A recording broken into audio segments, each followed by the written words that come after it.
Allah nyadiakeun sorga barang urang datang ka ditu hayu geura asup ka sorga sedengkeun urang ge karasa di dieu odoh judi aya di aing mabok aya di aing korupsi aya di aing nyana ge mit heula ka malaikat moal waka ka sorga kunaon dek dibersihan heula ku kula ieu mangkana dek dibeulem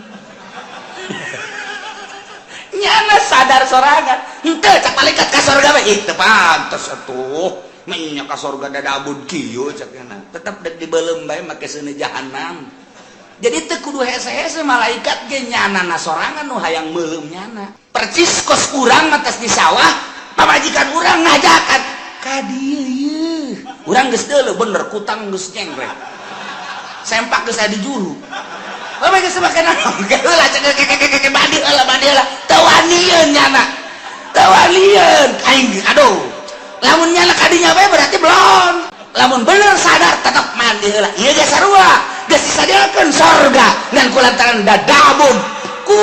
dosa sadar nyana ke aing dek mandi seuneu jahanam heula cek malaikat teu kudu geus ka sorga embung isina aing di ditu nang ke aing mah mandi heula jadi mandi sorangan nyana ngabersihan sorangan mata urut neuleuan si mbah dikecrokan ku nyawa malah disadiakeun beusina ditojosan ku sorangan mata kurang nyaritakeun Kangjeng Nabi aya jelema ngaguntingan sorangan bener teu aya jelema ngusul atuh emang ku sorangan bongannya anak pagawean sorangan atuh ku sorangan dibersihan ku sorangan urang ge sarua di neraka teh ngabersihan sorangan mana nu leuwih panas ka dieu kurang panas asana ieu mah cenah kebersihan sorangan ya Allah lantaran nek diasupkeun ke tempat nu bagus